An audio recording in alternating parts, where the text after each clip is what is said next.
ಛತ್ತೀಸ್ಗಢನ ಈ ಊರು ಪ್ಲಾಸ್ಟಿಕ್ ಪೊಲ್ಯೂಷನ್ಗೆ ಒಂದು ಯೂನಿಕ್ ಸೊಲ್ಯೂಷನ್ ನ ಹುಡುಕಿದೆ. ಇದು ಅಂಬಿಕಾಪುರ್. ಇಲ್ಲಿ ಒಂದು ರೆಸ್ಟೋರೆಂಟ್ ಇದೆ. ಇಲ್ಲಿ ಊಟ ಮಾಡೋಕೆ ದುಡ್ಡಿನ ಜೊತೆಗೆ ಕಸ ಕೂಡ ಕೊಡಬಹುದು. ಯಾಕೆ ಶಾಕ್ ಆದ್ರ ಫುಲ್ ವಿಡಿಯೋ ನೋಡಿ ಅರ್ಥ ಆಗುತ್ತೆ. ಈ ರೆಸ್ಟೋರೆಂಟ್ ನ ಹೆಸರು ಗಾರ್ಬೇಜ್ ಕೆಫೆ. ಇವರ ಮೋಟೋ ಏನಂದ್ರೆ more the waste better the taste. ಇದರ ಪ್ರೋಸೆಸ್ ಸಿಂಪಲ್ ಆಗಿದೆ. ಪ್ಲಾಸ್ಟಿಕ್ ವೇಸ್ಟ್ ನ ಕಲೆಕ್ಟ್ ಮಾಡಿ ಕಲೆಕ್ಷನ್ ಸೆಂಟರ್ ಗೆ ಹೋಗಿ ಕೊಡಿ, ಹಾಗೆ ಫ್ರೀ ಊಟನ ಮಾಡಿ. ನೀವು ಎಷ್ಟು ವೇಸ್ಟ್ ಕೊಡ್ತೀರೋ ಅಷ್ಟು ಊಟ ನಿಮಗೆ ಸಿಗುತ್ತೆ. ನೀವೇನಾದ್ರೂ 500 ಗ್ರಾಮ್ ಪ್ಲಾಸ್ಟಿಕ್ ಕೊಟ್ರೆ ನಿಮಗೆ ತಿಂಡಿ ಸಿಗುತ್ತೆ. ಮತ್ತೆ 1 kg ಪ್ಲಾಸ್ಟಿಕ್ ವೇಸ್ಟ್ ಕೊಟ್ರೆ ಒಂದು ಫುಲ್ ಊಟ ಸಿಗುತ್ತೆ. ಗವರ್ಮೆಂಟ್ ನ ಈ ಕ್ಯಾಂಪೇನ್ ನಿಂದ ಸುಮಾರು ಯೂಸಸ್ ಇದೆ. ಬಡವರು ವೇಸ್ಟ್ ನ ಕಲೆಕ್ಟ್ ಮಾಡಿ ತಂದು ಕೊಟ್ರೆ ಅವರಿಗೆ ಹೊಟ್ಟೆ ತುಂಬಾ ಊಟ ಸಿಗುತ್ತೆ. ಸಿಟಿ ಕ್ಲೀನ್ ಆಗಿರುತ್ತೆ. ಹಾಗೆ ಕಲೆಕ್ಟ್ ಆಗಿರೋ ಪ್ಲಾಸ್ಟಿಕ್ ವೇಸ್ಟ್ ನ ಗವರ್ಮೆಂಟ್ ರೋಡ್ ಮಾಡೋಕೆ ಬಳಸಬಹುದು, ಇಲ್ಲ ರೀಸೈಕಲ್ ಮಾಡಬಹುದು.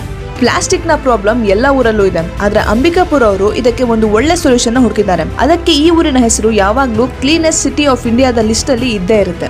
ಸೊ ನಿಮಗೆ ಅನ್ಸುತ್ತೆ ಈ ತರ ಕೆಫೆಸ್ ನಮ್ಮ ರಾಜ್ಯದಲ್ಲಿ ಓಪನ್ ಮಾಡ್ಬೇಕಾ? ಕಮೆಂಟ್ ಸೆಕ್ಷನ್ ಅಲ್ಲಿ ಹೇಳಿ. ಹಾಗೆ ನಿಮ್ಗೆ ಗೊತ್ತಿರೋ ರಾಜಕಾರಣಿಗಳು ಅಥವಾ ಸೆಲೆಬ್ರಿಟೀಸ್ ಗಳನ್ನ ಟ್ಯಾಗ್ ಮಾಡಿ ಅವರಿಗೆ ಈ ತರ